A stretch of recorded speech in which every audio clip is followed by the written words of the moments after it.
Hello, and welcome to another episode of Boundless Body Radio. I'm your host, Casey Ruff, and today we have another amazing guest to reintroduce to you now. Jayne Rees Buxton is a returning guest on our show. Check out her first appearance on our show on episode 303, which is one of my absolute favorite episodes we've ever recorded. Jayne is an author and journalist, born in the United Kingdom and raised in Canada. Before 2022, she had published a work of nonfiction, Ending the Mother War, and 2 works of fiction, Lessons in Duck Shooting and Take Someone Like Me. She is a graduate of the Kingston University Creative Writing Master's Program, where she was awarded the George Markstein Fiction Prize. After the publication of Ending the Mother War, she became a regular spokesperson and writer on work-life issues. She founded a website and consultancy for working parents called Flametree, which was later incorporated into a major consultancy. Jayne's latest book, released in 2022, The Great Plant-Based Con, Why Eating a Plants-Only Diet Won't Improve Your Health or Save the Planet, is incredibly well-researched and an absolutely fascinating look at how diets that exclude animal foods can damage your health, how Big Food and Big Pharma profit when you eat more plants, and why a rich and powerful church wants to take meat off your plate. Jayne Rees Buxton, what an absolute honor it is to welcome you back to Boundless Body Radio. Thank you. Thank you for having me back. It's great to see you. It's great to see you as well. You look very healthy and happy, and I know you've been very busy since we last chatted. Like I said in the introduction, it was one of my favorite episodes we've ever done, and it's one of those things, it's like your book. I've read your book multiple times. I've listened to it multiple times.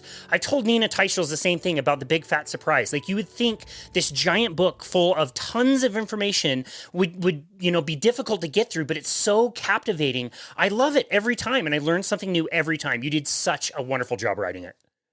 Thank you. You're very kind to get through it more than once. It's quite a big book. So It is a very big book. And on that note, since it is such a big book, I just want to point out for the listener today, Jayne, I'm not going to ask you specific details about specific studies, different numbers and water numbers and CO2 and methane. All of that's going to be kind of off the table. That's why people need to go and buy your book. I can't imagine what it would be like to try to memorize everything that you put in there. It's such a long book. It takes about 18 hours to listen to. So just know that everything we talk about today is just going to be kind of anecdotal. We can cite the facts, but don't feel like you need to go into any kind of data for this. Okay. All right. People can buy the book. I might throw in a bit, just a bit. That's fine. That is absolutely fine. So let's remind the listeners who you are. How did you come to this story? And why did you decide that this is a book that needed to be written with such an awesome and provocative title? Well, it was back in 2019, which seems an awful long time ago now. It was a full 5 years, I guess we're getting towards, nearly 5 years. And I had just noticed the kind of increase in the plant-based noise. The narrative was getting stronger and stronger. Lot more people around me were talking about going vegan, trying vegan, the need to go vegan, and a lot of that was around because of the release of Game Changers, the movie. You remember that one? And it attracted so much attention and made me realize how much money was behind this narrative. Money and power was behind pushing this narrative.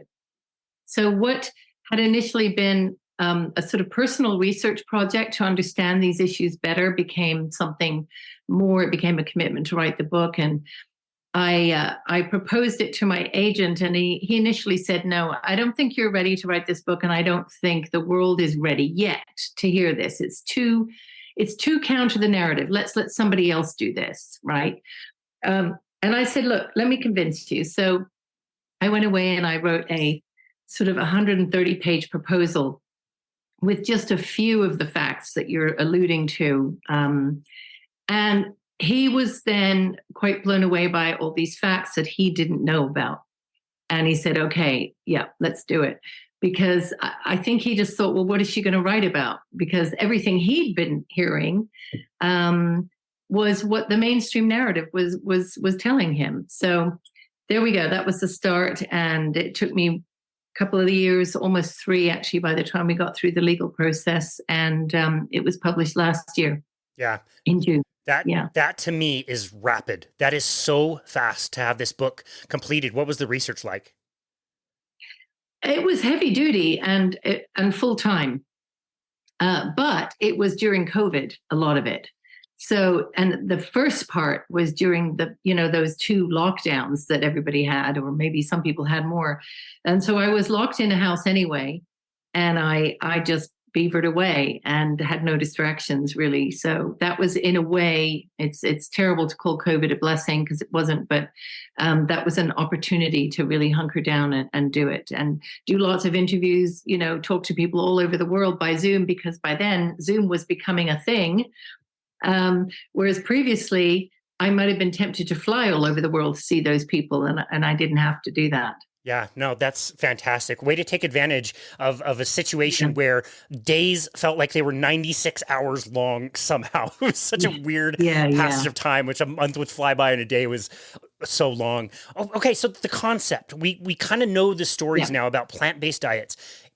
It's amazing. It's so enticing. How did you not get sucked up into the thought that plant-based diets are the best? It's the best for your health. It's the best for the environment. And everybody knows it's the best ethically. You're not killing animals. What about that message made you second guess it? Well, I think I'm a naturally skeptical person. So I don't know where I get that from, but maybe from my previous writing experience. I'm always kind of looking for the different angle or to understand where the information I'm reading about comes from. So there was partly that, another number of other influences. My sister, who's a vet in Canada, she and I would have conversations about this, and we were both very skeptical. And reading things like Nina Teicholz's book, Big Fat Surprise, that's not about plant-based diets, but it's got some similar themes in there. And that book had opened my eyes to a whole range of untruths that we had already been told in the area of fat, saturated fat. So I approached the subject skeptically for that reason. It wasn't because I loved meat particularly. I'd always been certainly a meat and veg girl, but leaning heavily towards the veg. And in my teens and 20s, I was very much a salad girl. Right. Yeah. As lots of young women are. And so it wasn't because I particularly loved eating meat and wanted to protect that or anything like that. It was, as I say, that belief that we weren't being told the truth, and then the more you dig, of course, the more you realize just how much you're not being told the truth. Yeah. All you have to do is do a bit of fundamental nutritional research to look at what animal source foods and plants contain and how they interact or not together, the whole bioavailability issue with nutrients from plants.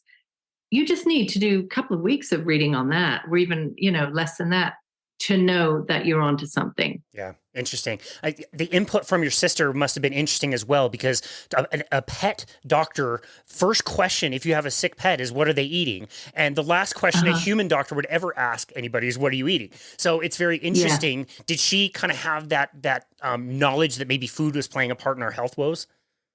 She did.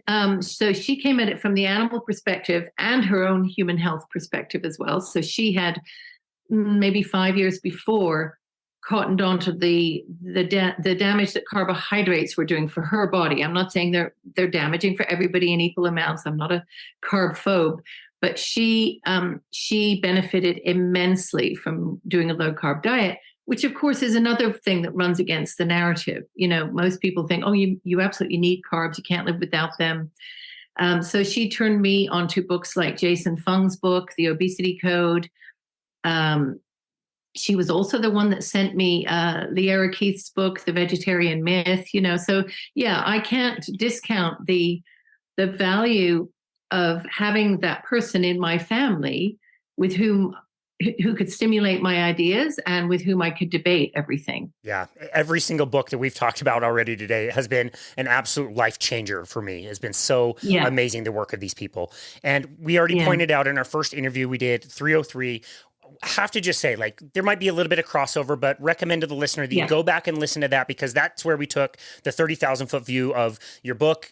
It's amazing to go back and listen to it and realize we barely scratched the surface and still went 90 minutes of that. So anyway, if somebody wants to go back and, listen to all the content and get a good overview, we'd recommend to go listen to that. I just want to point out a few of my favorite things that maybe are things that are overlooked, not really talked about enough, that I think you did brilliantly.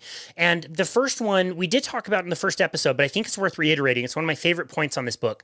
You do a brilliant job of not only doing what I think we're really good at in this world, where we're playing defense. We're saying like, whoa, hold on. Eating meat is not that bad. You also take the offensive to say, not only in this chapter is meat bad for you, but in this next chapter, this is how plants are not only not as good for you, but maybe could be very harmful for you. Can you talk about the importance of the reason why you set that up? Absolutely. I think I wanted to point out the ways in which plants are bad for you or could be bad for you in excess because of that overwhelming strength of this idea that plants can do no harm. Plants are just altogether good. They're beautiful. Supposedly, we don't kill anything to eat them.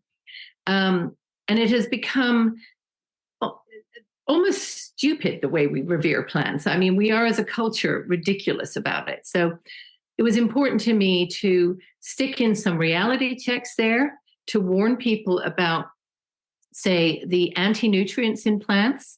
And for people who don't know what that is, there are various anti-nutrients such as oxalates and phytates and lectins, and they interfere with the absorption of the nutrients from the plants, but also from the other foods that you're eating in addition to the plants. So they stop you absorbing, the zinc and the vitamin C quite so much, and the iron. And they can also cause other issues. So you will, as a result of attaching to calcium, for instance, oxalates will bind and they will accumulate in your body. They can cause kidney stones is the biggest thing, and we've seen evidence of that across the board. And also arthritic joints, gastrointestinal distress. These are all things that most people think could never happen if you're just eating plants, those harmless little things that you pick out of the ground, right? So it was very important to do that. And by the way, I think that recognition of the damage from things like oxalates, I perceive in the past 18 months that has gone up a little bit. So when I describe it to people, they don't always look at me like I'm crazy. And I think that that's partly because of the great work that Sally Norton has done with her book and her talking. And I know you've had her as a guest. And there is another woman called Monique Attinger. I think you might have had her on your show as well. Yeah. And so these two women are kind of, pushing the boundaries of our understanding on oxalates, for which I think we should all be grateful. So then I went beyond what is specifically in the plants, those anti-nutrients, to the question of what is going to be in the plant-based diet in excess that might be harmful. And this was things like vegetable oils, excess carbohydrates, because of all the grains and pulses that you're advised to eat in order to get your protein. Ultra-processed foods.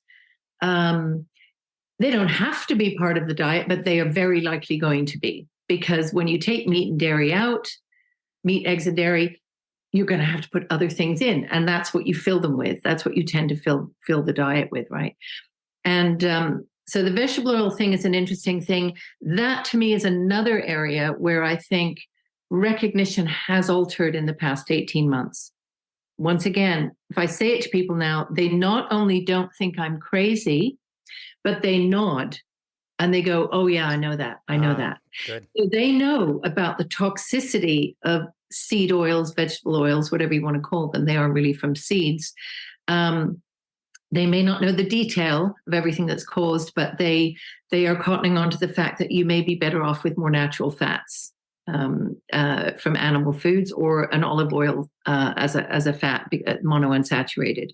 So those are just a few of the things I discussed. I got into trouble, actually, in the initial weeks after the book came out because of my focus on ultra-processed foods.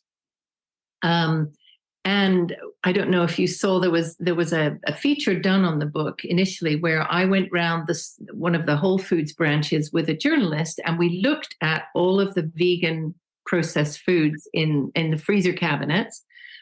And we looked at the ingredients and we had a conversation about that. And this was published in our big newspaper, in the Daily Telegraph. And a lot of people objected to that because their argument was the processed food doesn't have to be part of a vegan diet. And I know that ultimately, if you were very stringent, it wouldn't have to be. But it's entirely unrealistic to think that it won't be, because again, if you're taking out meat and dairy, you got to fill it with something else. What are you going to do to replace dairy? You're going to create something which is made out of chemicals, right? And that's what a dairy-free dairy substitute is made of. If you look at all the ingredients, there'll be 20 different ingredients, emulsifiers, starches, sugars in this product, as well as a massive amount of processing to get it to be the thick and creamy texture that we're used to. That's just one example, but there are dozens whereby the very act of replacing an animal sourced food with its plant-based substitute will involve processing. So whether you like it or not, the vegan diet is going to contain more ultra-processed food. I firmly believe that. Yep, totally. No, last time we had Leah on the show, we talked about that specifically, where it's like in my brain, when I think about a vegan diet, a plant-based diet, which we made this point several times, we are all eating a plant-based diet. We are already all plant-based around the world. But in my brain, I'm thinking salad, I'm thinking fruit. And Leah pointed the same thing out. Like, yeah, you think that, but you can't live on salad. And so what replaces it is all the ultra-processed crap that causes a lot of harm. And we forget also about the bioavailability. This is something you write about a lot that I love. You talked about, plants having things that block the absorption of certain nutrients. So it's like you say, like you might not even be getting what you think you're getting, but the more bioavailable nutrients, they all come from animal products, don't they? Absolutely. Yeah. And bioavailability is a much misunderstood topic. And if I were writing the book again, I'd probably go into that even more. I'd probably spend another chapter if my editor would let me on that. I was talking to Chris Kresser yesterday, and I know you will know of his work. I think he's an awesome functional medicine practitioner and has done a lot in this whole space about animal source foods and the benefits of eating them. And he said something I thought was absolutely correct, which is the public health authorities are failing us by not explaining and not being honest about the whole bioavailability issue. So if you've got a carrot, a package of carrots, and it says there's vitamin A in here, what should be notified is that vitamin A is not going to be absorbed by your body in the same way as the vitamin A from a slice of liver or from an egg, right? And not only that, but we vary as human beings in our ability to convert that beta carotene from the carrot into the usable vitamin A. So 50% of us can't do it at all. And the other 50% have varying degrees. So that's just the most stark example of how bioavailability and conversion rates really impact what we're getting out of our food. The other one that came home to me recently was about iron. Lily Nichols, who's a great RDN who specializes in pregnancy. I bet you've had her on your show, or if you haven't, you should. Yep. She did a great analysis in pictorial form of how much of each type of food you'd have to eat to get bioavailable iron, right? And it was sort of 1 ounce of clams or a 3 ounce chicken thigh or 57 cups of broccoli, right? To get the same amount of bioavailable iron. Now, I'd urge anyone to go to her website and check out that piece. It's fantastic. It's easily available on lilynichols.com. And it brings home the bioavailability issue very, very clearly in a way that I do hope that we will see increased awareness of this, and I do hope we'll see food labeling systems adjusted in the future to account for this. Yeah, I hope so too. Her work is amazing. So we'll link the video that you talked about, the interview that you did at Whole Foods. We'll link that, and we'll link Lily Nichols in the notes for the listener if they want to go Oh, check sure. that out. Yeah. Yeah, that's such a good point. I love that. That brings us to like things like protein that are so important for us to get, and the completeness of Mhm. protein is very different, plant, animal. And speaking of that, you had an entire chapter dedicated to the carnivore diet, which I really Yes. respect because I'm not sure. I wanted to not ask you because I don't know how your thoughts have evolved on the carnivore diet since we last Yeah. talked. But you were not a carnivore. This is not a carnivore book, but you Mm-mm. included it to show the fact that this is at least happening. People are like not dying. So how has your thinking evolved on the carnivore diet itself over time?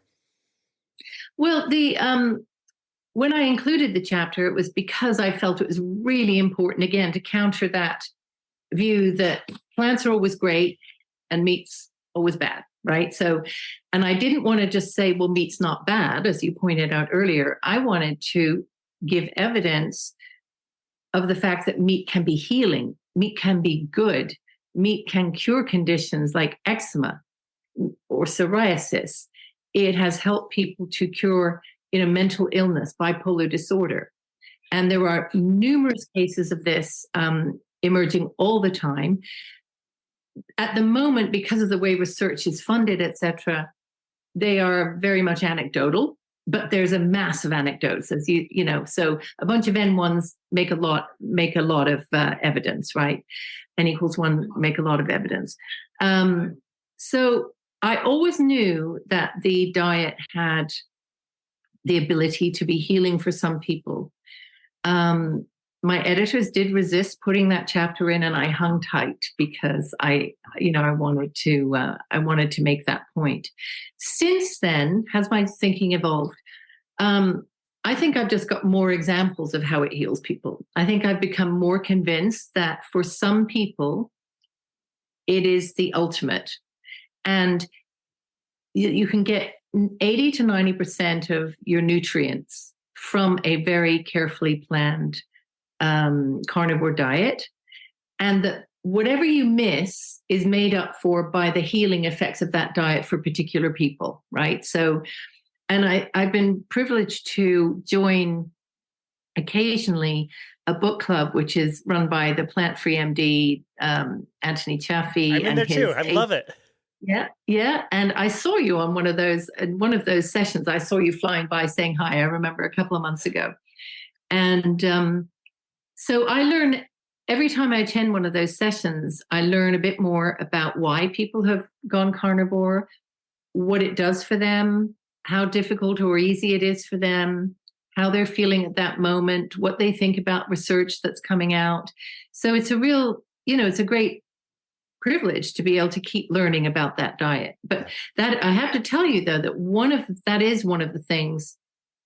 Whereas if I say to somebody that vegetable oils aren't very good for you, they don't look at me like I'm crazy. When I tell them that all meat diets can be very good for you and very healing, they do look at me like I'm crazy. Your average person that I'm speaking to. Yeah. So I do feel for you guys because it's an uphill battle persuading people. I think if we omnivores have been sort of made pariahs in a way the past 5 years and told that we're eating the wrong way, you carnivores get that in spades, right? You get so much more to contend with in terms of that criticism. Yeah, it's not. Yeah, it's hard. We went on a vacation recently, and the people we were with, we tried to explain how we live, and we'll order different things. It's fine. And the guy kept pressing me like, so you don't like rice? You don't like bread? You don't like risotto? And I'm like, no, I love all of those things. I can't have them. Like they make me have anxiety. And you really get this sense on something like a book club.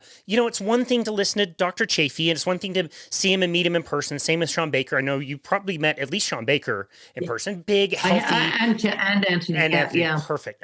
It's one thing because they're doing the content. When you're in the book club, you're on the ground. These are regular, everyday people in varying forms of where they are in their journey, and they're just really humble. They're trying to learn. They're trying to get a good message, and they're there for healing. They are sick of being sick, and so it's tough for them. But I do have to say, you are on the leading edge. Carnivore is getting a little bit more attention. This is the latest New Yorker magazine, just came out this week. And there's an article called Red Shift is an all meat diet, what nature intended. So there's actually an article about carnivore. Now, I just have to say, it's from the New Yorker. So obviously this is going to be very biased. And so the two main characters are going to be Paul Saladino and the Liver King. And they come out and say the Liver King was found to be taking tons and tons of steroids. And then the very end of the article concludes with Paul Saladino himself publishing Carnivore Code. He has acknowledged the benefits of carbohydrate. He now incorporates fruit, honey, kefir into his daily fare. And it says in true Paleolithic fashion, even meat fluencers struggle to resist the pull of plants. So the stuff in here is like, it's not wrong, but it's very biased. Yes. And one of the things they talk about is a book that is called Eat Like the Animals. And a point it makes in here is very similar to a point made in Game Changers. Remember that big, strong dude? And he made the point that, like, if you want to be strong like an ox, you need to eat like an ox. And that's what I'm doing. And that's why I'm so strong. So these guys kind of take the same point and say, like, we shouldn't think of ourselves as animals. And here's why. What two animals would you guess they use in here to compare? This animal eats this, so we should be eating that way as well. This animal eats this. They don't use elephant. Do they use elephants or locusts? Locusts. Locusts. Grasshoppers. Grasshoppers, basically. It says that if they don't balance the protein and carbs in their diet, they get very sick. Locusts. Oh my God. That's unreal, isn't it? Unreal. It's amazing. And then they bring it back a little bit more reasonable. And they don't just limit it to insects. They basically compared rats and did some study. None of this is cited, so you have no idea where or when this is from. They said it was released in 2014, whatever it is. They found that protein-laden diets don't just age animals, they kill them faster. Quote, our sexy lean mice who ate high-protein, low-carb diets were the shortest lived of all. They made great-looking middle-aged corpses.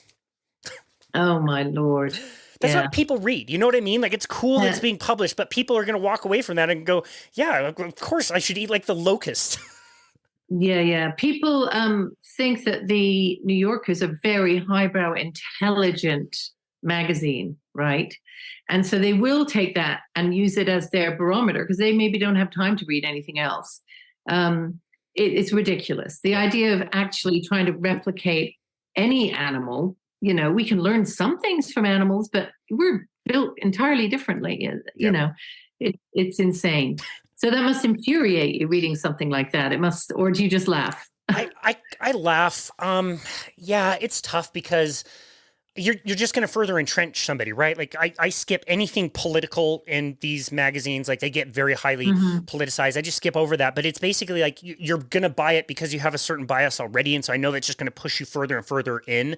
It makes it look extreme. It is frustrating because there are people out there that are suffering with things like eczema. And it says in the article, like it claims that Dr. Baker claims, that eczema, depression, fibromyalgia are ailments that seem to respond positively to the carnivore diet.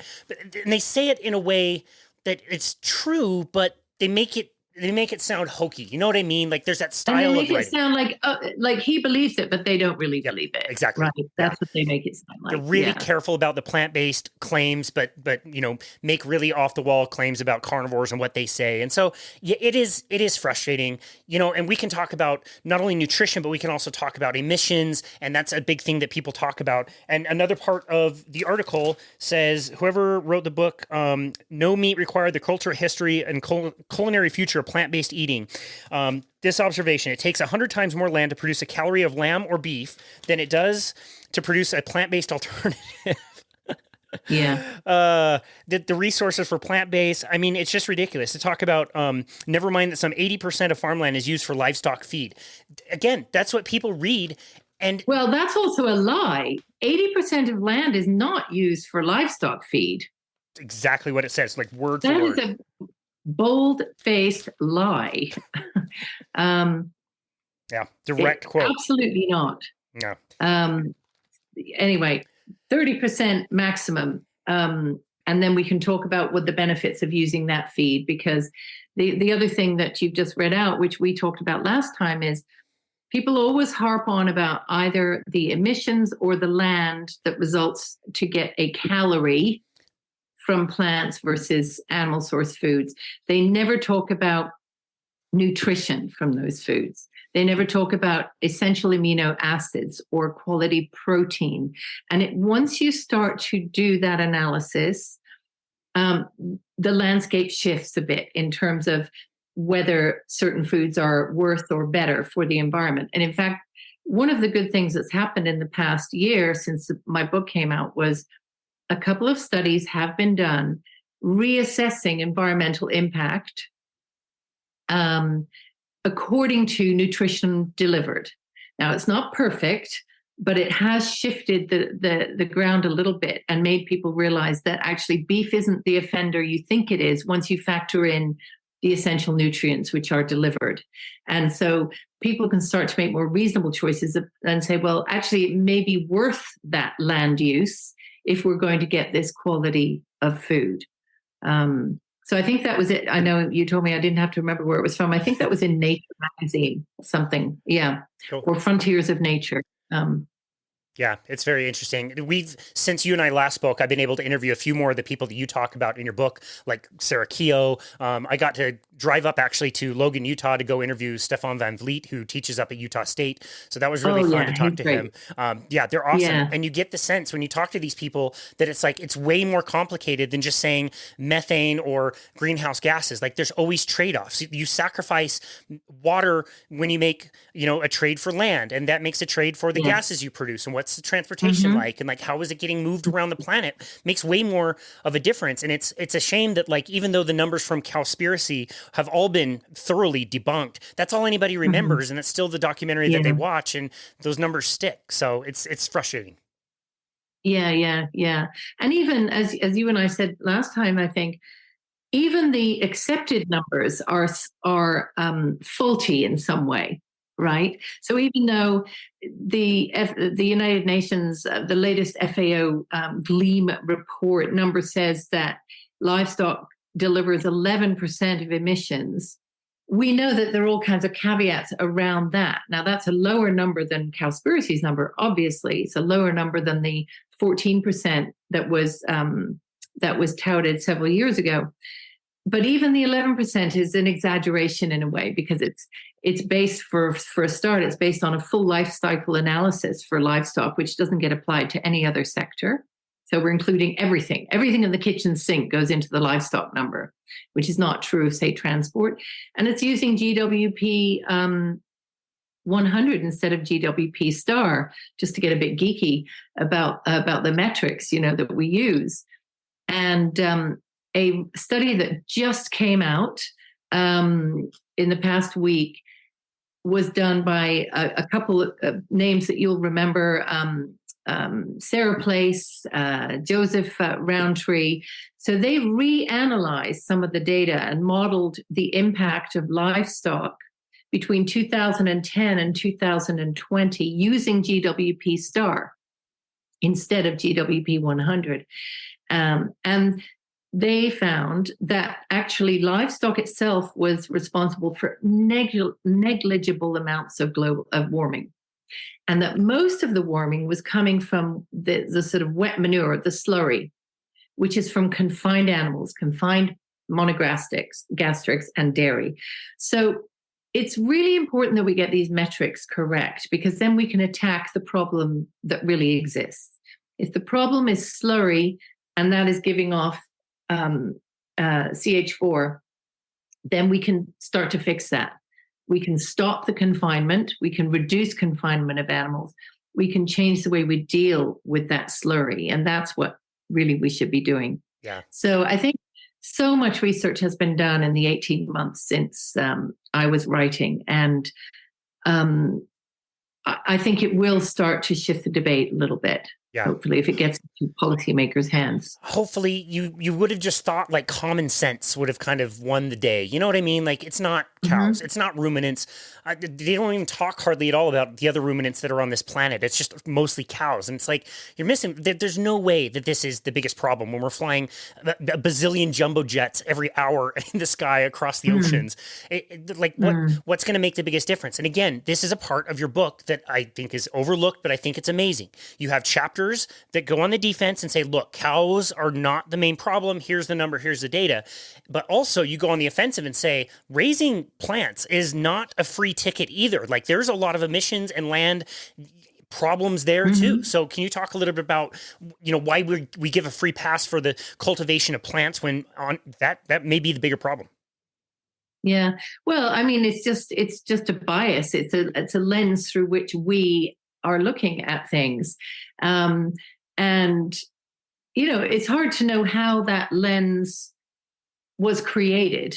But probably the primary driving force was commercial, in the sense that so much is wrapped up, particularly in parts of America, wrapped up in those huge monocrops of soy and corn, and the subsidies which are attached to them, that nobody feels that they can jettison that or criticize it. So if you were to say, actually, let's get rid of any soy and corn, and let's instead let's get that land back, to rejuvenate it, regenerate it, put animals back where they belong. You can imagine the uproar. So people hang on to the idea that all crops must be better than all animal foods. And it's just, and then you get things like avocados using so much water, almonds using so much water. It's sort of brushed under the carpet. And so if you raise those issues, vegans will say, oh yeah, I learned that, and I don't drink almond milk anymore, or I limit my avocados, or I only buy them from local water sustainable kind of sources. So there's an excuse for everything. There's an answer for everything, rather than looking across the board at the way we produce all kinds of foods. And there's a regenerative way of producing, and there's a non-regenerative way. And we should be looking to shift everything towards a regenerative way, whether it's a plant or an animal. Yeah. I think that's our ultimate goal, right? Yeah. One of my favorite parts about the vegetarian myth, and you cite this in the book, is when Lear makes the realization that she spent her life as a vegan drawing a line. What's sentient and what is not sentient? Do I care that a million mice are chewed up in a combine? Is it the deer? Is it, plants and animals? Like, you come to the realization it's a circle. And for us to live, we die, and we feed the trees, like you mentioned in the book so beautifully. And so, yeah, it's really interesting to consider also, like, kind of the third part of the book, which is more about the religion and how that got entangled into everything. You write about, the Seventh-day Adventist Church and blue zones. I have hugely gone on the offensive recently on the blue zone, since it's being way more popularized. There's a documentary that came out on Netflix. It's trending in the top 10. Yeah. So I had an episode with James Connolly where we talked only about the blue zones. I dropped an episode recently that featured you, actually. Used a clip of yours where we took clips from James Connolly in the past, and Belinda Fettke and Gary Fettke and Bill Schindler and Dr. Chafee and you as well, with clips about what the blue zones are and why they might not be what they seem. And we're also going to be talking to Dr. Bill Schindler. He just got back from Sardinia. He was in a blue zone and said he ate way more meat than he did even at home. Of course. And people know that. I mean, somebody put up the other day, a sort of colleague who I interact with on Twitter, and he said 75% of the Croatian diet is animal foods, right? That's way more than even in North America, who are big meat eaters. No, you can't buy yourself a vegetable in Spain, right? At a restaurant. They love their potatoes. Sure, that's a vegetable, but the green vegetables you can hardly get, and they love their meat. And I think there are two problems, and you probably covered all this with James. He knows an awful lot about blue zones, as does Belinda Fettke. But the problem is on two fronts. I think that it's Dan Buettner, isn't it, who's done the documentary. Right. Yeah. I started following him on Instagram just to drive myself crazy and see what he's saying. And it is driving me crazy. But I have to keep up with what he's all about. There are a couple of problems. One is the way they count centenarians in the first place. So these blue zones aren't even really longevity areas necessarily, because there was a problem with how many centenarians they actually managed to count. And the second thing is how they measure the the diets. It's a totally made up diet, this Mediterranean diet that they're talking about in the blue zones. As I say, it's very meat heavy, very fish heavy. You cannot find a whole grain. Have you ever been to any of those countries and eaten brown bread or brown rice? Yep. Never. And I go to these places a lot. Never. So it's very problematic, but it's very sexy. It is. They love it. And I saw also on Instagram, for my sins, I saw that Goldie Hawn was promoting Dan's film, and I thought, oh God, here we go. Here we go. Here we go. So have you watched the documentary? I haven't yet. I should. I should. Is it any good? It's beautiful. It's akin to Game Changers. I would say it's not as egregious, but it's akin to Game Changers, where this is highly produced. It looks amazing. These countries are awesome. These older people are moving. They're laughing. They talk about stress and sleep and all of these wonderful values that they have. And then the number one thing is diet. And you're like, why are you disproportionately talking about the diet when you have all these other things that they're doing that is awesome? Yeah. And the diet that they promote is a 90 to 98% plant-based diet. That's what they say these people are eating in the blue zones. And in every episode, I hear Dan Buettner in, which me too, I've had to listen to some of his episodes he's given on like plant-based shows to see what he's saying. What's the one thing? You've got 9 pillars. What's the one thing that people should be doing? The first answer is, well, the first thing is a plant-based diet, 90 to 98% plants with about 12 ounces of meat a month. Wow.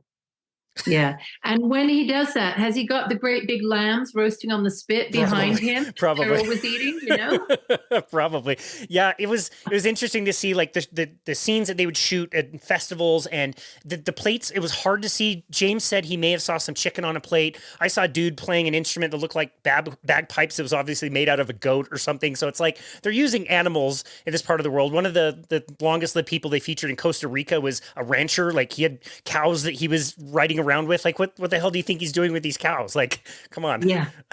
It's very disingenuous. So I don't know I hope it doesn't have the same impact as Game Changers had, because then we'll have to work very hard at correcting that. Yep. Yeah. And that's kind of how we're going to shift this conversation, is how this message has gone in your perception. Before we do, is there anything else you want to talk about your book, or anything you would have changed or emphasized a little bit differently? Is there anything you just you look back and you didn't get anything right at all? You totally risked you could rip out a chapter of your book like Tim Noakes did with the Lure of Running. Oh gosh, yeah. No, I have no regrets on that scale at all. Sometimes, I guess what I do wish sometimes is I'd found more in different sources. There was so much I put in there, but there was also so much that I left out, that came out, research and stuff that came out after or as I was writing it that I didn't manage to put in. So I think if anything, the case I was trying to make could be made even stronger by the new evidence that's been coming out. The studies since 2021, which is when I actually had to stop changing everything in the book, But carry on. Well, no, I mean, I'm sure you're like me. It probably would have been way frustrating when you push send to give away your manuscript to the editor and then find new things that you want to include in there. This is why I suck at Instagram. I am terrible at brevity. I want to overshare everything all the time, which is probably why I prefer podcasts. So that must have been really frustrating to feel like you had more information that was really relevant that could have made it into the book. Anyway, you did such a good job with that. I do have a quick question. I'm not sure if you're even aware of this or not, but you did reference in the book that in 2022, I believe it was Beyond Burger was set to reveal what their CO2 carbon footprint was. Do you know if they ever did that or not? You don't have to know the numbers, or just if they ever did or not.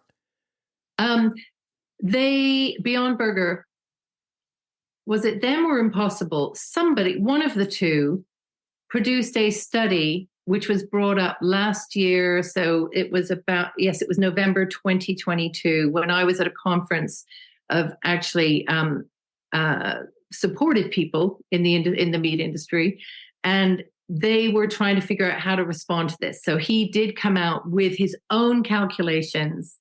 If it's brown, I'm remembering, showing how much less impact his product had. Now, he had done all kinds of things, as I recall, which was to factor in opportunity costs, which is very problematic as far as I'm concerned, and created this funny number, which nobody really believed. He didn't get a lot of press, and not a lot of people were buying it. Since then, of course, a study came out from University of California, which showed that plant-based meats could be between 4 and 25 times worse for the environment. Wow. Because of the energy that's used and the water, but primarily energy. Now, again, you'll have people that believe that study and people who don't, but I think it's a good counterpoint to the claims made by Beyond. We also know here that one of our big retailers, Tesco, had a big plant-based range, and they promoted that on the basis of it being environmentally superior to the real thing. And they were taken to task by the Advertising Standards Commission and found guilty, and they had to withdraw their advertising because it was not found to be true or evidence-based. Wow. So these claims may be being made, and they'll get repeated by lazy journalists, but they haven't been evidenced, right? Mm. Very interesting. Okay, so let's shift now to your own personal experience in the last little while since we haven't chatted. I guess before we do that, let's talk about the book itself. Are you pretty pleased with how the book is doing? Is it meeting expectations? Is it higher than you expected, lower than you expected, as far as like, are people getting it? Are they enjoying it? Are they rating and reviewing it? Like what's that reception been like? Yeah. Well, first of all, the reception has been mixed, but primarily I have felt support, primarily. So I felt supported by some of our mainstream media here, who were brave enough to carry it. The Telegraph being one, our big morning news show here carried a feature on it. A couple of the other papers, podcasters like you and others, just been so open to sharing the message. So I felt the love, as it were, right? And I even last month, I should say, the book was awarded a prize by the Guild of Food Writers here in the UK. And I won the prize for for investigative food writing. Wow, I didn't know that. Congratulations. And it was, the reason that was great was because it's a mainstream prize. They could have taken an easier option. They could have played it safe. And they chose to publicize my book, which is pretty controversial, and they could get a lot of hate for that, and I was so chuffed by them being brave enough to do that, right? And it also said to me, the book has reached some sort of mainstream, middle of the road audience. It's not talking to extreme people. It's middle of the road, right? And Delia Smith, who is one of the food icons here, she's a great chef in the UK. I don't know if you get her books over where you are. She also came out and publicly supported the book, and she's become a friend. Wow. and a help. And so that's the good side. The good side, and the other good side, I guess, is that the original hate that came out on Amazon originally, there was a war initially where it was very clear that all the vegans reading the book were giving it 1 star. And that might have been happening when I spoke to you last June. It might have already been happening. And then other people would come on and give it 5 stars. And I thought, well, this is just going to go on until they kill it. It's going to become a 1-star book if I'm not careful, or a 2-star book, and then nobody will want to read it. What's happened is the opposite. So the power of those who believe in my message, or believe that I should at least be able to talk about my message, the power of those people has proved to be stronger. Amazing. So the book now has 4.5 stars average, with hundreds and hundreds and hundreds of reviews. So they just got tired, those vegans. So they must have just got tired of putting the 1 stars up. It happens. If your blood sugar's up and down, you get really tired. We're expecting that. It's probably true. Yeah. So I can't complain about that. The personal impact, though, my personal experience, I've had some very bruising experiences. Initially, when it came out, I was attacked quite heavily by a group called Sentient Media, which is a very well-funded vegan organization. And they also attacked and harassed any individual, probably you included, on social media who had supported me. So everyone was getting, singled out. And then I had an experience debating a fellow called Earthling Ed at a book festival, and that was kind of a little bit out of left field. He didn't really debate fairly, and he went on the attack. I later realized that he was not just little old vegan who'd written a book, activist with good intentions. He's well funded. He's funded. And this is something that I've learned over the past year, that a lot of activists are not the moms and pops doing their thing, not the amateurs, I should say. They are professionalized, and they're getting money from companies like Blue Venture Capital. So Blue Venture Capital, very clever, funding influencers such as Earthling Ed and Dr. Greger, on the one hand, putting their money into plant-based alternatives as well. So they're obviously doing this as a strategy to make money, right? So people need to be aware of that there is money at stake here. And these people are not neutral.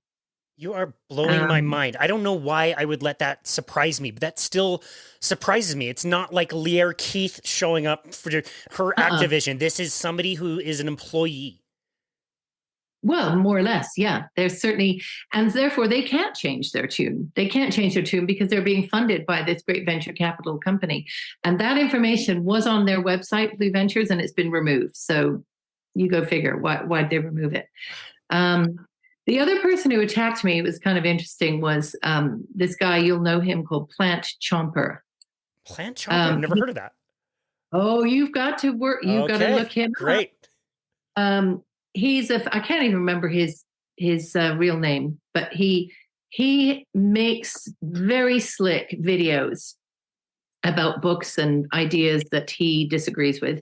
He took Nina Teicholz down to task years ago, and he did a full episode on her. So I'm in good company. I suddenly discovered one day he'd done 3 episodes on my book.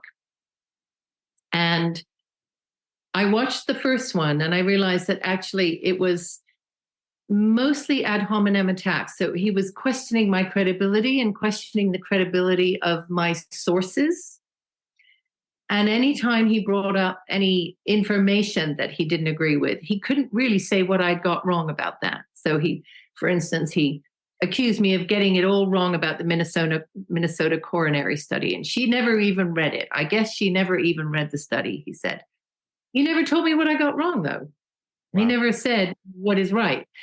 So I was, obviously you get upset about these things when they first happen.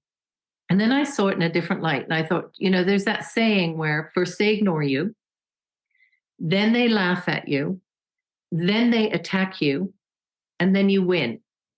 So I thought, okay, Plant Chomper, you've gone straight in for attack. So it must mean I'm about to win. That's amazing.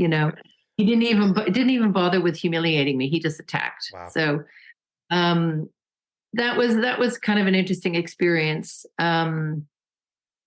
But that's in the past, and that video is out there. But I think hopefully, other people will look at it and realize that he hasn't been entirely fair in his criticisms.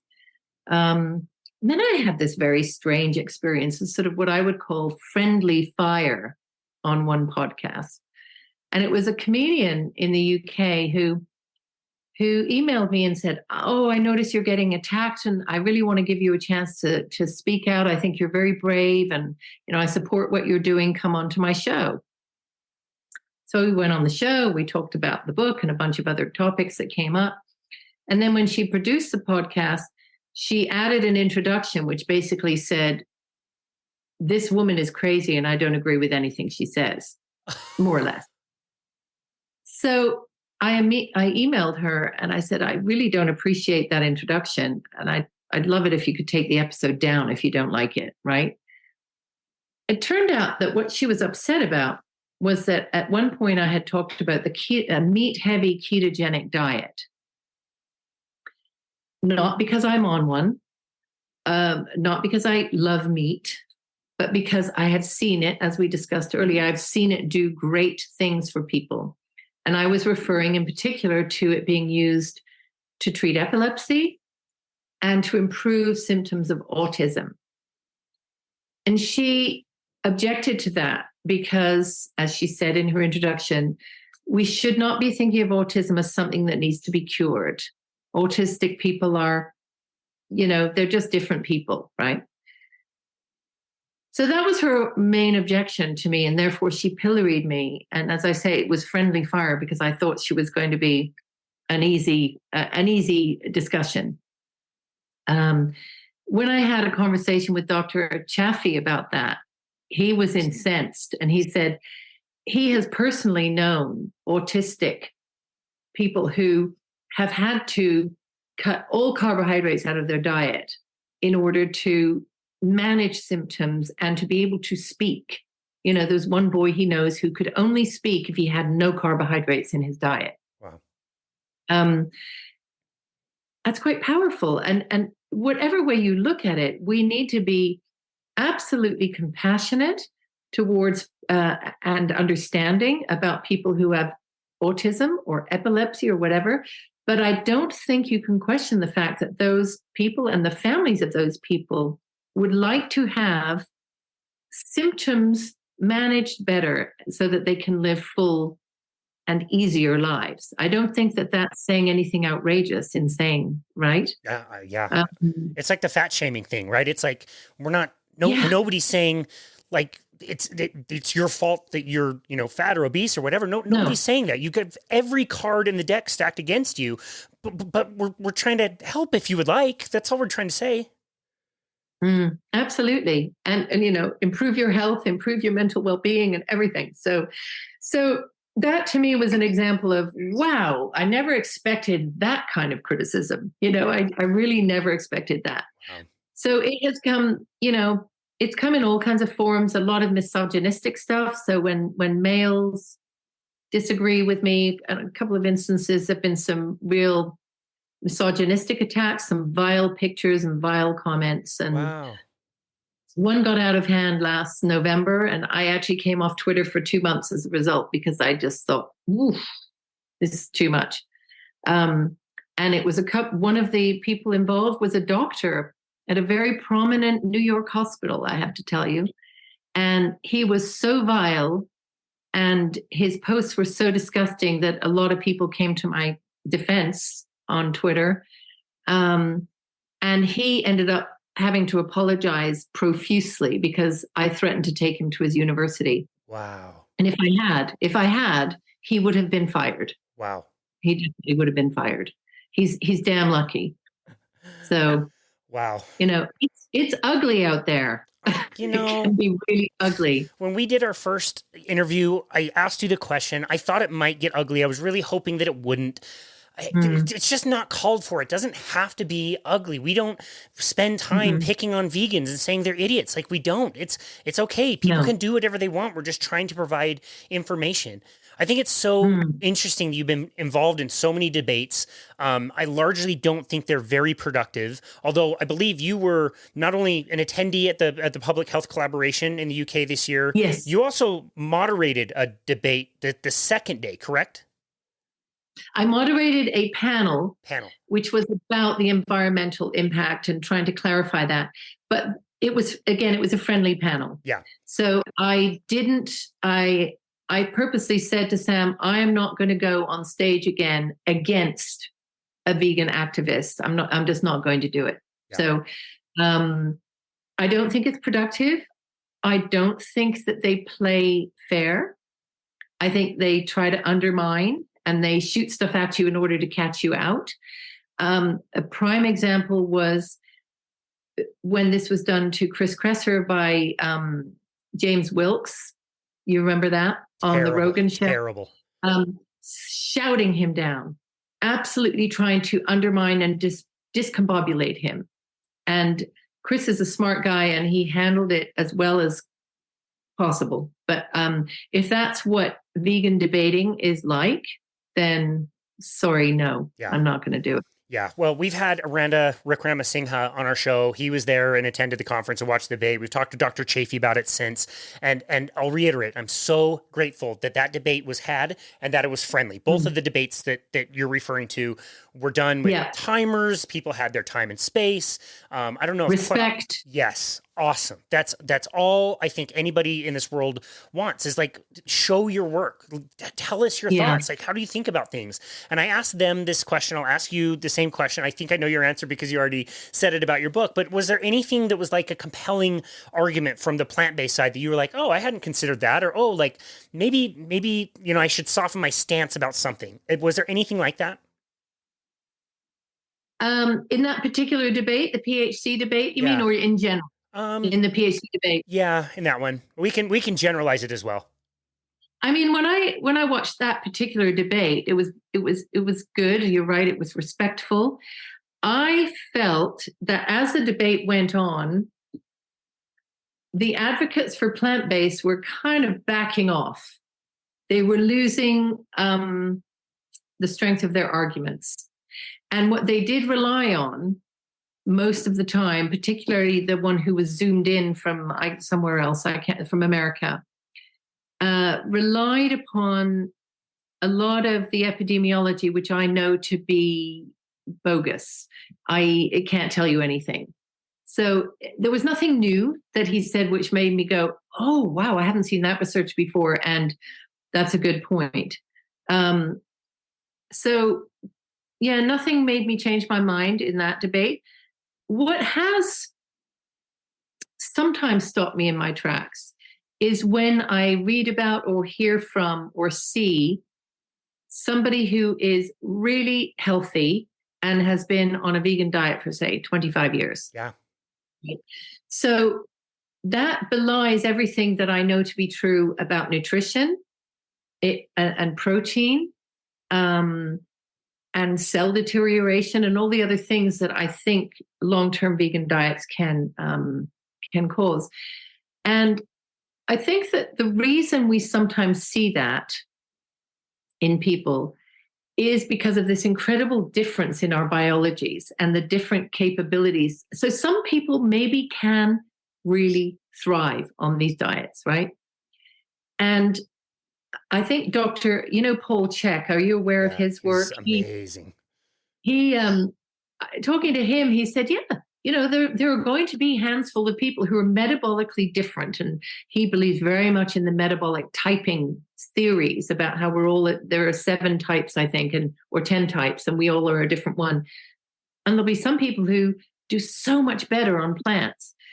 But there are also many, many, many who don't. So that's all I'm trying to say is don't make everybody eat the same thing. Don't make the whole world eat the same thing.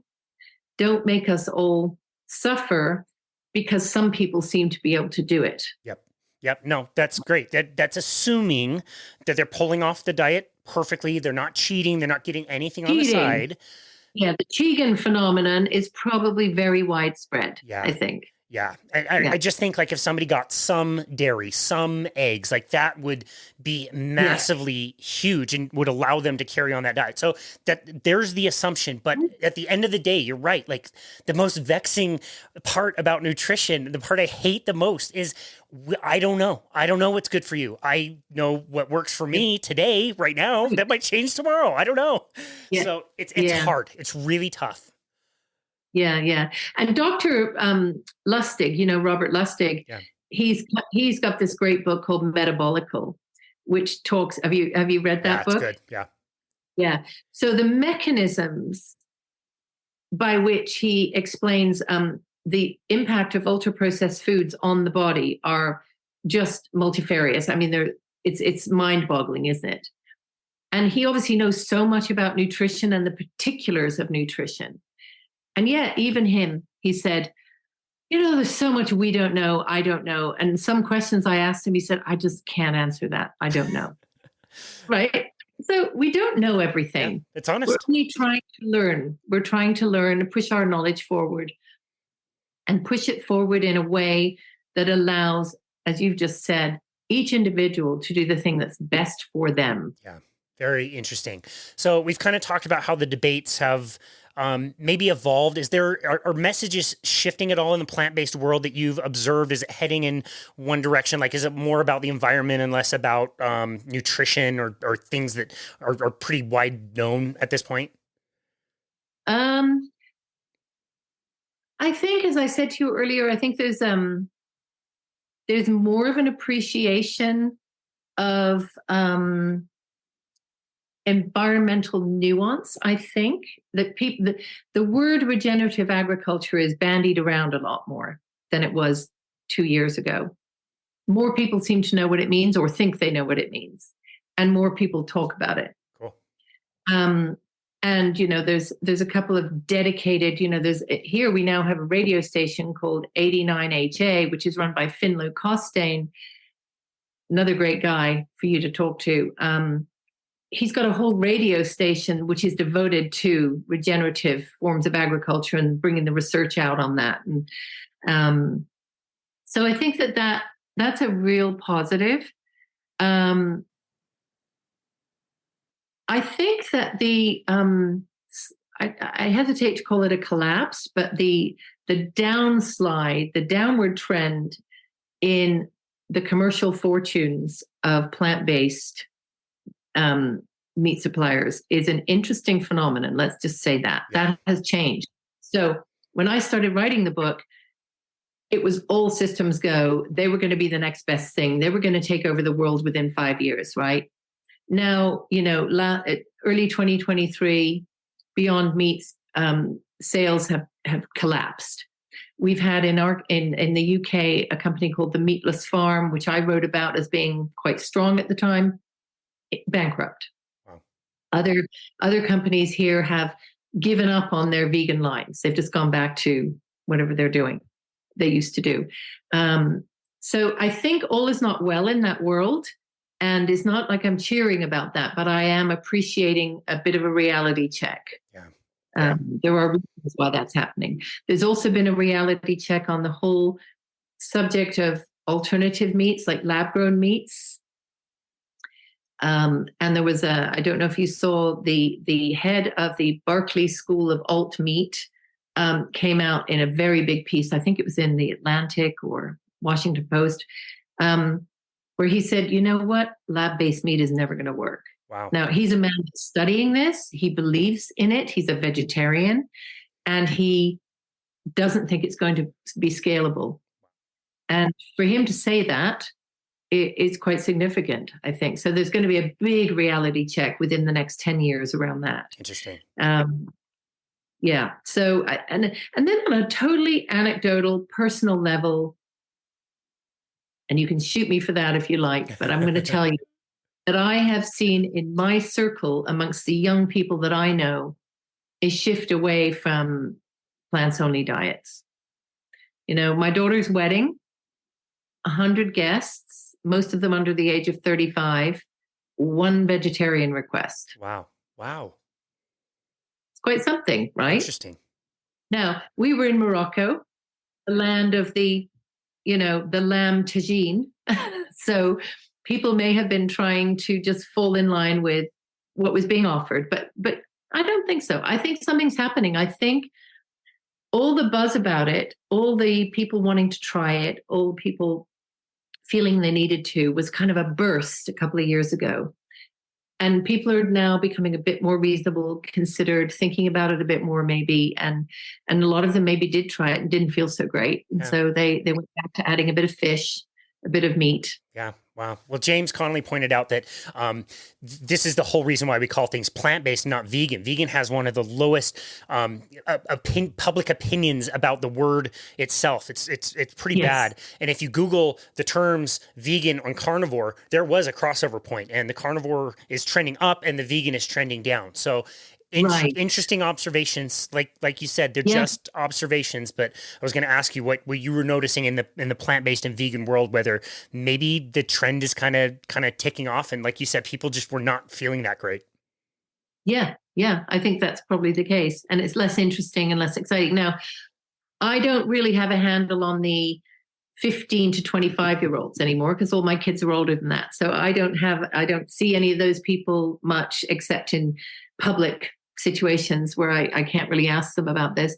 So I don't know what's happening with that group. They may still be in the throes of, the guilt trip, because I know they're guilt tripped into lots of things. And they're very anxious generation about everything, climate change, and everything is tied up in climate change, including what they eat. So that may be a different story with them. Yeah, one thing I like to think is that this younger generation, having been through COVID especially, and the failure of the medical system and the governments, these are kids that aren't getting the news from the nightly news anymore. They don't read the newspapers. It's more alternative, maybe more people listening to Rogan or other podcasts out there. And maybe they're just going to get so fed up with this nonsense that they might find alternate ways of doing things, including eating more meat and eating less plants. And maybe that helps kind of turn this message around once and for all. I hope so. I really hope so. Yeah, I really hope so too. Okay, so we've already mentioned a few things that you're kind of hazy about and unclear about as far as people thriving on vegan diets. It is a little bit perplexing for me as well. Is there anything you still feel like you're not quite sure of? You are, kicking around in your head and want to maybe explore a little bit more in the future? Gosh. Well, I'm very puzzled by the continued demonization of saturated fat. Now, saturated fat, the whole discussion of fat, that's Nina's territory. And she's done a better job than anyone on that. And I know that she is puzzled by it too. And she is trying to force a discussion about dietary guidelines and saturated fat. So if anyone needs to write the next book on that, a sequel to Big Fat Surprise, then it's Nina. You're off the hook. All the same, I am puzzled that even today, I subscribe to Harvard Health News, just again, so I can keep tabs on what they say. I don't believe a word they say, but I keep tabs on it. And I thought, I wonder what they're writing here. And of course, it was the whole eat lots of whole grains, eat mostly plants, don't eat saturated fat, right?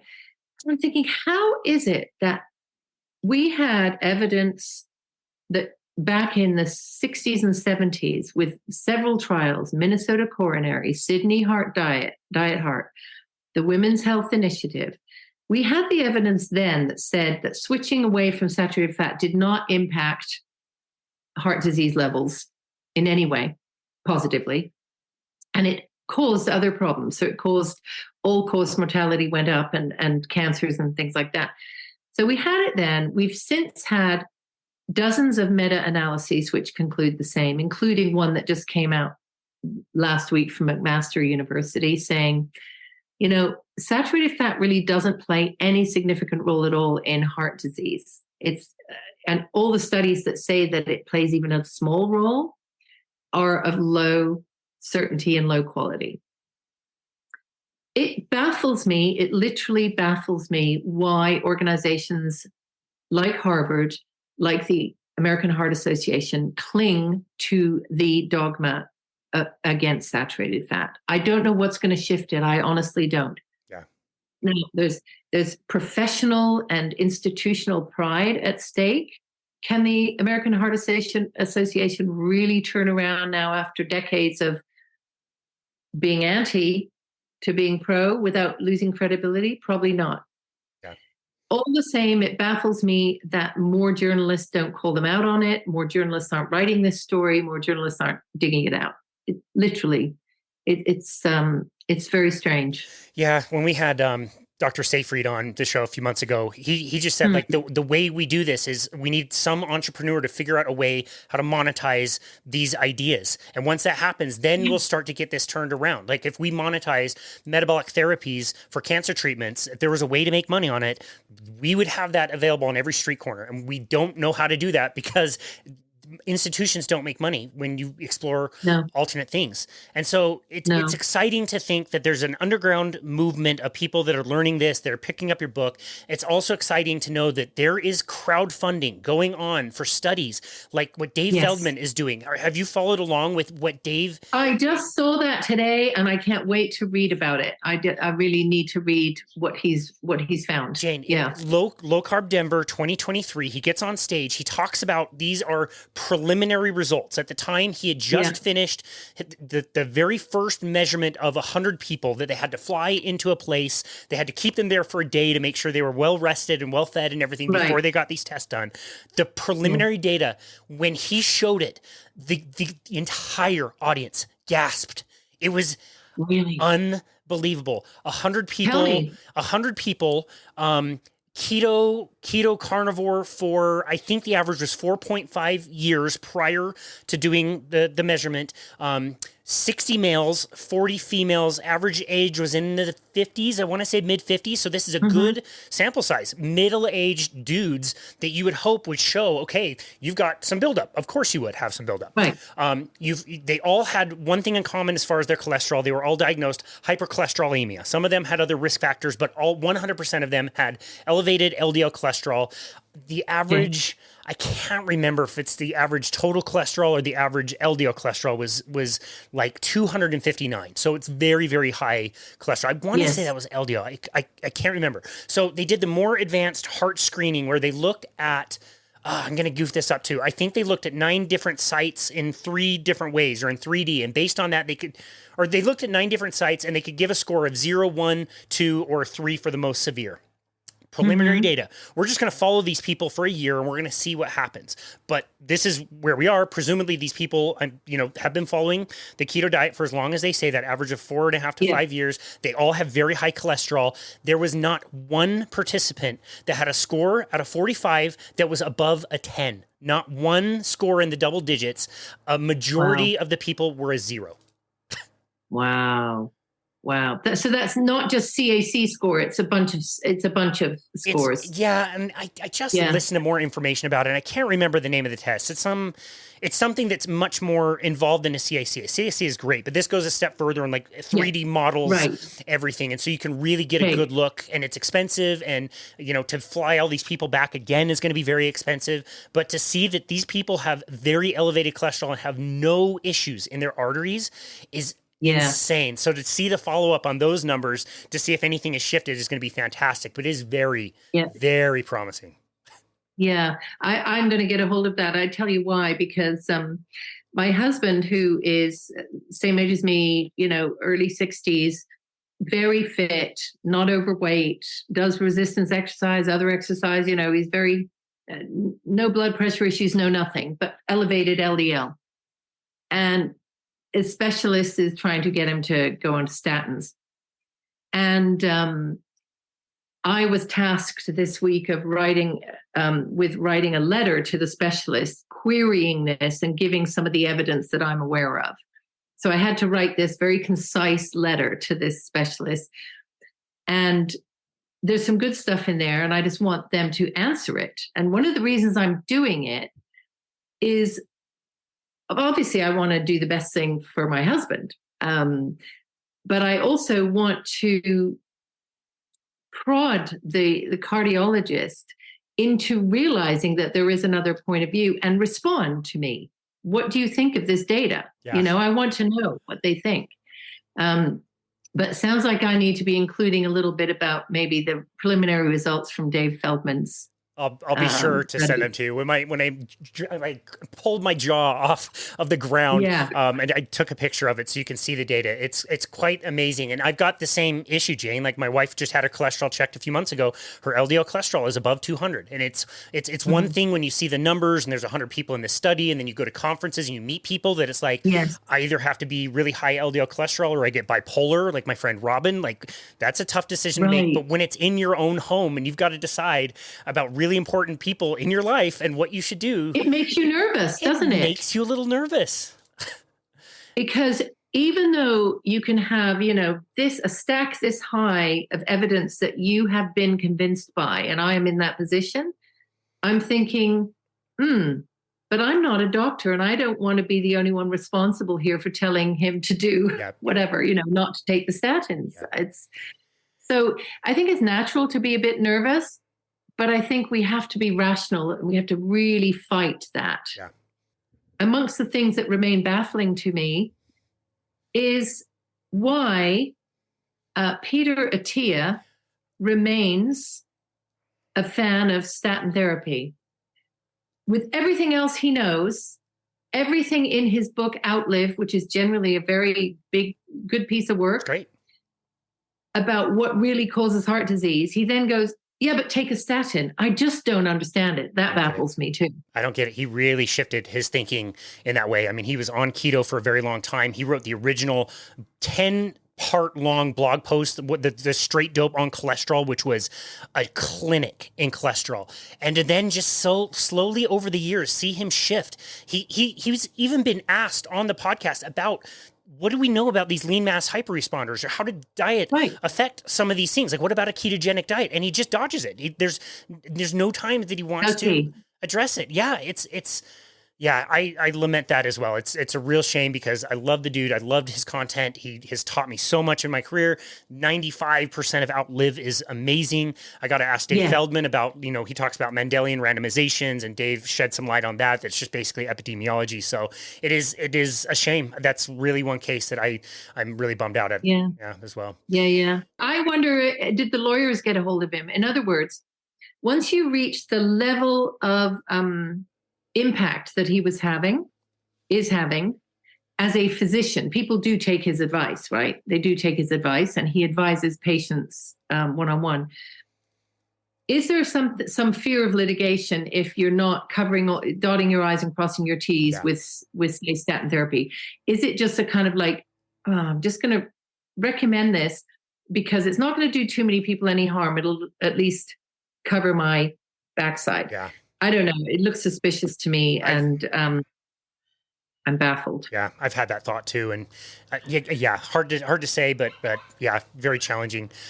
Jayne, so I know it's getting late where you are. I know it happens to me past 8 p.m. I think I turn into a pumpkin, like my grandpa says. So we'll let you go here, but Jayne, this has been an amazing conversation that I've been looking forward to for a very long time, and if nothing else, it got me to re-listen to your book again, which I absolutely love. But for the listener, where can they go to find you and connect with you and your work? Well, I am on Twitter, as I say, for my sins, at JayneReesBuxton.com. And I will take DMs on Twitter from friendly people, but if you're rude, I won't. So great. And I have a website, JayneReesBuxton.com, or you can type in the Great Plant-Based Con. Either one will direct you to my website, which I am updating. So wait a couple of days and all the stuff will be up there. Awesome. Well, that's great. Jayne, like I said, it's such a pleasure to talk to you. You're always such a wealth of knowledge and a very reasonable voice in this space. And I really, really appreciate that. I appreciate your writing style and everything you talk about. And thank you so very much for taking the time to be on our show again today. Thank you. I hope I see you again. Yeah, such an honor. And this has been another episode of Boundless Body Radio.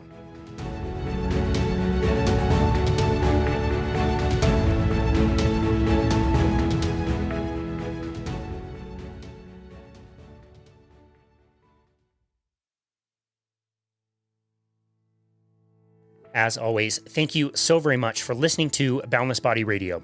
I know I say this all the time, but I really do mean it. It has been such a joy to make and produce this podcast and to watch it grow. Our business started in the pandemic in July of 2020, and we started the podcast in October of 2020. So it has been 3 years now. And to see that we have generated over 400,000 downloads worldwide is just simply unbelievable to me. This year in particular has been such a blast to travel to different health conferences and not only meet some of our amazing guests, but also to meet many of you, our listeners and supporters. We really just can't thank you enough. As always, feel free to book a complimentary 30-minute session on our website, which is myboundlessbody.com. On our homepage, there is a Book Now button where you can find a time to speak with us about health, fitness, nutrition, whatever you like. We've loved chatting with people all over the world and many of you out there to bounce ideas off each other or to try to come up with plans to achieve specific goals, or even if it's just to reach out to introduce yourselves, we would just love to meet you and connect with you there. Also, be sure to check out our YouTube channel if you'd like to watch these full interviews, and also the shorter interviews on more specific topics that are taken from these full interviews. We've gotten really good feedback over there. It's also a really fun way to interact with people who comment. We read and reply to every single YouTube comment we get. So head on over there if you want to start a conversation and watch these videos. As always, if you haven't already, please leave us a 5-star rating and review on Apple. It really is the best way to make sure this podcast gets out there to more listeners. We've been able to keep Boundless Body Radio ad-free for 3 years and really want to continue to do so. And so your 5-star ratings and reviews are the best way to support us at Boundless Body and support the podcast. Cheers. Thank you again so very much for listening to Boundless Body Radio.